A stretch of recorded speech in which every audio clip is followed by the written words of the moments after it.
I'm here in San Francisco at the Global Climate Action Summit. Inside, civic leaders and business leaders convened by California Governor Jerry Brown say that they're going to ensure that the goals of the Paris Climate Accord are met.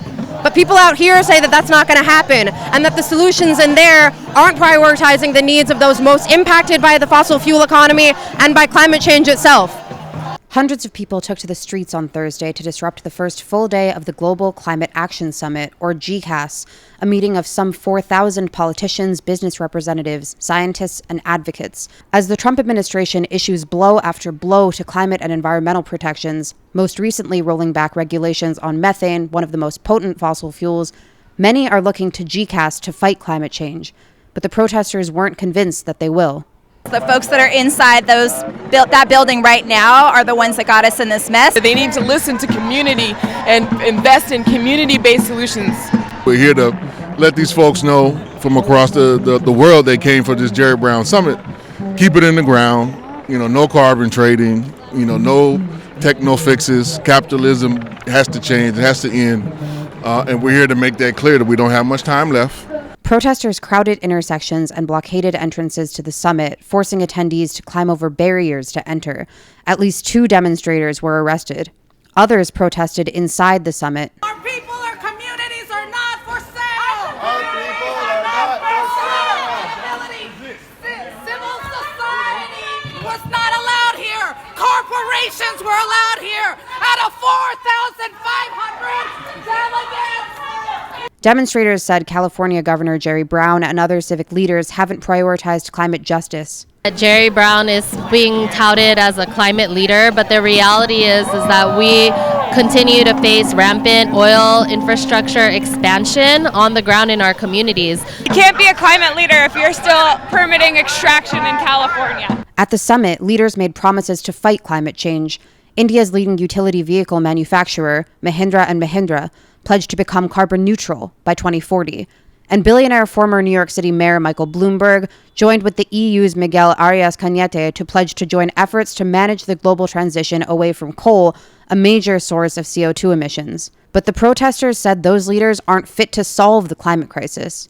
What we're hearing from the inside is the lobby money of fossil fuel industry, the big corporations, the big logos who have profited so much from the fossil fuel industry.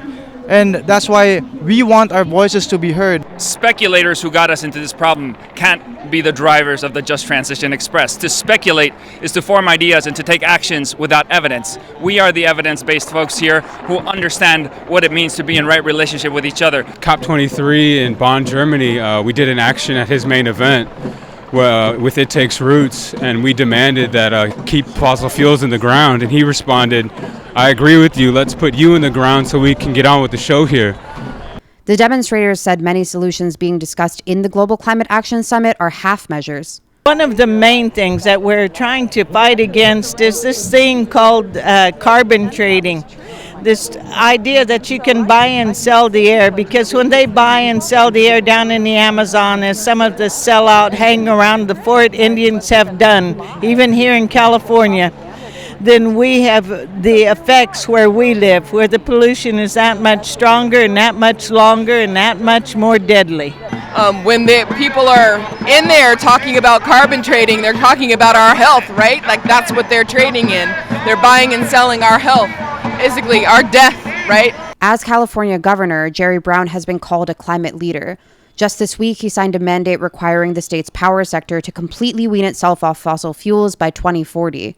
California is committed to doing whatever is necessary to meet the existential threat of climate change. And yes, it is an existential threat. No matter what the naysayers may say, it is a real present danger to California and to the people of the world. But Brown's administration has also approved 20,000 new oil and gas contracts since 2011 and received over $9 million in political contributions from energy industry special interests.